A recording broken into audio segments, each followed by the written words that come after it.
All right, hey, what's up? So this coffee table, it was a lot of fun to put together. So the story started, I got a random text out of the blue from my friend. He's bought a lot of stuff from us in the past. Said he wanted a new coffee table. So whipped up a couple designs in SketchUp. If you guys know about the golden hour, it's something that we go through in detail in the course. But basically, when I close a sale, I spend the next hour designing something and giving them a couple design proposals with the invoice, or I guess an estimate. I did that, got approval for one of the designs, and yeah, just basically went to town. This was going to be a dark stained oak coffee table because that's what all the furniture that they have that I've built them is, oak or dark stained oak. And so I thought, great, we'll just make it in the same theme. We'll make it match the other pieces that we've made, and it'll be a great living room piece. So I got to work. I hold on to this storm cause I need to be swept away, swept away.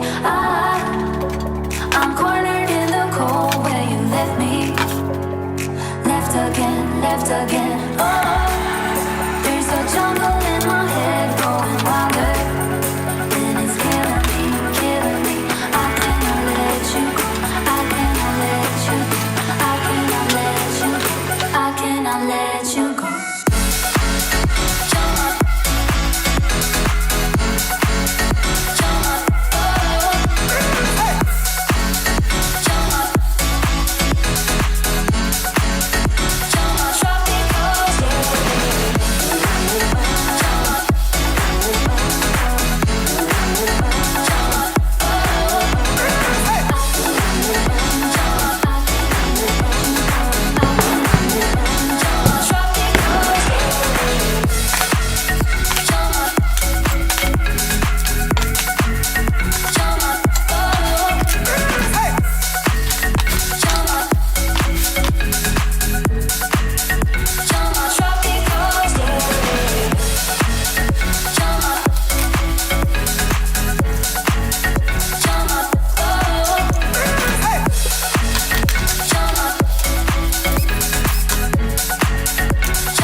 Call me please. I folded every thought like a razor, carving deep memories. Oh, am I standing at the wrong intersection?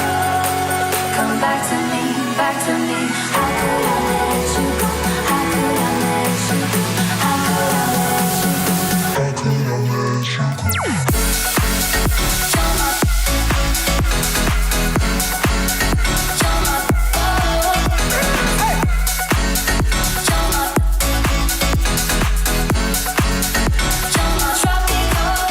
So you just watched me make the top, and the budget that I settled on with this piece was around $500. This is one of our best clients. They've bought multiple things from us, and I kind of knew their budget, so he said it was okay to go over the budget that we discussed, but 500 was the number that we landed on, even though I knew there was plenty of wiggle room in there. Now, one thing that I didn't estimate correctly was just how much extra time I was going to have to spend. I don't know if I've got video footage of it. Obviously, you'll see it in a minute, but my circular saw is really cheap. I need to upgrade it. It's something that I've had on the books for a while to do, but I just haven't been able to do it anyway, and it caused me some problems on this, so I ended up having to do a lot of hand plane work to get one end of it really flush, because the circular saw I have just always cuts at an angle, and I've tried everything, so I don't need any suggestions. I just need a new circular saw, so I need to take some of my own advice and just buy a tool when I need to use it. So I bit the bullet on this one, but anyway, that's my fault. I will fix that on future projects. So I sort of made a decision on, okay, we're still going to do oak, and I chose a really thick top. You can see in that picture, it's 2x6s. It's squared 4 sides lumber where I buy it locally. So it was really nice to just glue up a panel together like for the top, and that was really easy. So I knew it was really expensive. Just the top alone was, I think, like, shoot, I have to look at the receipts, but it was something like $200 just for the top. And I'll get to that in a little bit when I start going over the numbers for this project. But anyway, yeah, that was the top, and it pretty uneventful. There was nothing really crazy about it. I started putting a clock. I watched Matt Cremona's weekly shop updates, and one of the things he did a couple weeks ago was he started putting a clock and a timer for his bandsaw and stuff to see how long it takes for him to do it, because apparently a lot of people have been asking. So I decided to do the same thing just to help me keep track of time. And you know me, I did not keep up with it throughout the build, so if you see the clock in the background, those are the times that I remember to do it, and I wanted to see how long some stuff would take. So that's another tip that I've been preaching for a little while is time how long it takes you to do things, and see if you can't do it safely, but just a little faster, maybe a different way, or minimizing your movements around the shop. So yeah, I guess we'll just keep on building.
right, so you saw me just work on the legs, and oh yeah, by the way, I'm probably gonna get a lot of comments for not wearing safety glasses, but oh my gosh, the chances of a chip of wood hitting you in the eye that's big enough to do any serious damage when you're ripping long, wide sheets of plywood is next to nothing. But anyway, on that note, I have picked up a couple of extra pairs of safety glasses to put them near the tools, because there have been a couple times where I have been sawing on something that's relatively small, it could send pieces flying back. And anyway, that's fixed. I've got several pairs of safety glasses all over the shop now, so I should be wearing them more often. Please do not involve yourself for my safety, okay? It's just, I get that you're just trying to help, but anyway. Please let me know in the comments. YouTube loves the engagement. So for all of you that don't like my videos, that the algorithm keeps serving them to you, nobody's forcing you to watch them. It's really funny to see some of these people just get so irritated that YouTube is serving my videos, but they watch the whole video and they comment on them. So YouTube thinks, oh, they like the video. So anyway, it's just really funny to see some of the comments of people getting really, really upset with our videos. It's kind of funny. But yeah, you just saw I planed up the legs. I got those through. I'm about to put them through the planer in the video right now. But yeah, nothing uneventful here. Just started work on the drawers, got those made, the drawer boxes set to the side. I don't think I filmed that because it's really not that big of a deal. I'm basically at this point, I'm like pushing, I'm getting done all the easy things I know to do while I'm like marinated in my brain the ideas of how I'm going to get everything assembled and put together. So the next couple of steps after we plane the legs down is we're going to start making some critical cuts. This is where we're going to square up the top and get it ready to go. We're also going to make the drawer fronts, which I changed the drawer design halfway through. I was going to do 4 drawers, 2 on each side, but I decided to do 1 long drawer on each end of the table, which you saw in the intro picture. We'll go over again at the end of the video, but 2 drawers, 1 on each side of the table that are extra deep. And yeah, so I was just kind of figuring out in my head how we're going to get all that to work. So another thing, I knew I wanted to do the whole thing out of solid oak. With the exception of the drawers, I made it with plywood, but everything else is solid oak, and I think it turned out really nice. So I made the legs out of solid oak too, which you'll see here in a little bit, but I went and bought all the material at once. I don't like to make multiple trips. I like to think through the entire project and sort of estimate how much time, how much material, how much time, how much material, how much time, how much material. And I really only allow myself 1 trip to the hardware store on every project. That's a new thing that I'm trying to do, just to limit the number of times. You guys have no idea how close I live to 2 hardware stores in my town. So it's nothing for me to just jump in the car and drive over there. So even with calculating that into the price, it really doesn't raise the price if I take another couple trips. The thing that kills me is the time, how long it takes me to get a list and get everything and go over there and find it and check out and then come back and then, oh shoot, I used the wrong credit card, so now I got to go into the QuickBooks and manage it. So it's a nightmare. So I'm trying to really limit the number of trips I make to the hardware store per job. And I think you should do the same thing too, just to make it cheaper on your customers. I mean, obviously, like you shouldn't be giving your customer anything that they're not paying for.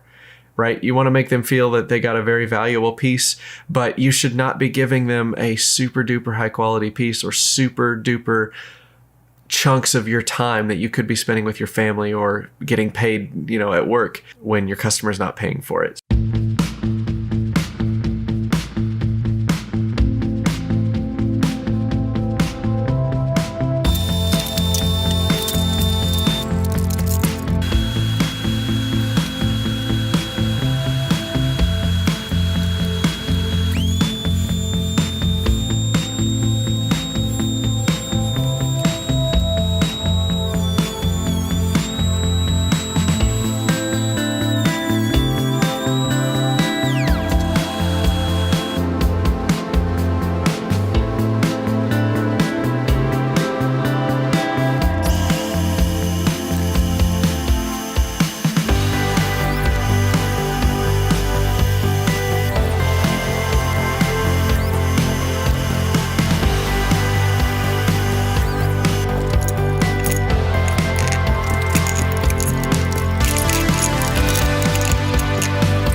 All right, now it's time to talk about the sponsor of this week's video, which is me. I don't have any sponsors on the channel. I do not want sponsors anytime in the future. I just want to provide value to my subscribers. I'm not about cashing out. I'm not depending on YouTube for any sort of money. All I really want you to do is win. And the reason that I sell programs, which if you really want to learn how to run a business and price your stuff and go from a hobbyist to someone making some money to make a truck payment, buy something nice for your spouse, buy something for your kids or whatever. If you want to make this hobby profitable or at least break even, I really, really want to encourage you to take a look at our programs. After you sell your first 2 or 3 products, if you're halfway following my advice, you're going to make enough money to pay for the courses. Absolutely no problem. A lot of guys, we get messages every single week. I'm blown away by the number of people that have started taking action on our advice and they're winning. They're making sales. They're earning more money. They're not just trying to break even anymore. They're actually profiting by making furniture. So I understand I'm not the best woodworker in the world, but you know what? I've learned how to make a sale with woodworking to your sphere of influence wherever you are. So please take a quick look at the link in the description. You can check out our programs. Again, we're always going to put out free content on YouTube, so don't feel like you absolutely have to buy them. The reason I charge money for those programs is because I want you to have some skin in the game. Okay, I was reading a book a couple weeks ago and there was a story about a guy who got some advice for free and he didn't listen to it. But then he paid an enormous amount of money, in the story, right? And he paid for advice from this other person and it was the same exact advice and he didn't follow it until he put some skin in the game and had something invested in it. Then he started to take it seriously. And I don't want to share all of this super valuable information with someone who's not going to take it seriously. So, the whole pearls before swine thing. So please take a look down in the description. That's my sales pitch. It's done. And now it's time to go over the numbers of the project. So first off, very quick overview on how we do pricing. Number 1, you got to figure out how much your materials cost was. Number 2, you got to figure out how much your labor cost was. And number 3, you multiply whatever those two added together is by 1.4, and that gives you a 40% margin. And all I mean by margin is wiggle room. Technically, it's called markup. That's not super important until you start talking to your accountant. You add your materials cost to your labor cost, and then add another 40% to that, and that is what you should charge for your projects. And the way that I do things, I establish a budget with my customer first, and then I work backwards from the budget to figure out, okay, how much can I pay myself for labor? How much materials budget do I have? And go backwards from there. That being said, we started with a rough budget of about $500, which I kind of knew once I was at the checkout line at the hardware store with all the lumber that I was not really going to come close to that number. So like I said, the top was like $180, $160 some odd dollars just for that thick oak at the top. And yeah, I could have not gotten squared 4 sides lumber, but they didn't have any that was that thick where I go, and I don't really want to drive a few hours to the closest hardwood dealer. So there's that. Yeah, materials all in all worked out to be about $300. That's glue, screws, finish, everything that I have is about $300. I'll be writing this up here too, so you can keep track of it all. So materials was $300. Labor, I estimated 8 hours of labor. I estimated this was going to take me about 8 hours to build. In reality, it took about 10 hours of actually working in the garage on the project. I did not charge for those last 2 hours because it was all my fault. Now, I want to be very, very clear on this because I do not want you to start like giving free hours of work into something. These were mistakes that I made. These were problems that I set myself up for to fail, and I should have charged more. I should have not spent as much money on the materials to make up for this amount of labor. So that's on me. That is a fault. I should have fixed it. I'm not saying that you should have permission to do this, but I screwed up. There were an extra 2 hours I spent. One, I told you, was planing the end of the top to get it flush and nice and pretty. And then the other hour was spent just pulling my hair out with those soft close drawer slides. I just need to break down and buy the little Rockler jig. Again, I need to take more of my own advice. I'm starting to do more drawer slides. I just need the simple jig to get it right the first time. So that's on me. Anyway, so I'm only going to bill 8 hours on this project. So if you add the materials and the labor, you get a total of $540. You multiply that by a 40% markup or margin, and all I mean by that is just wiggle room. You want to make sure that you're making more money than it's costing you to build these things in labor and in materials. Because if you ever want to hire an employee, you got to be able to pay them their hourly wage in addition to the materials, and you got to make the business make money. So you got to add a little bit of a markup, which I call margin from time to time. Again, don't get too confused about all the technical terms. You do not need to understand accounting to start selling things. That's why you pay an accountant. Just make sure you're making more money than you're losing on each project, and you'll be totally fine. Yeah, so you multiply $540 by 1.4, and that's going to pop you out a nice price of $756, which is what I charged and what I got paid for, plus tax, of course, for your area. Yeah, it's that simple. I talked to him when I knew I was going to go over budget. I gave him a call and said, hey, this is where we're at. This is how much I've got left to do. Do you want me to change something about the design, or can we go ahead and press with it? And he was totally fine to go ahead and press at the higher rate. So clear communication with your clients is really going to help you there. It also helps just to find decent clients. Spend more time finding the people you want to build for and sell to, and that's going to save you lots of heartache down the road.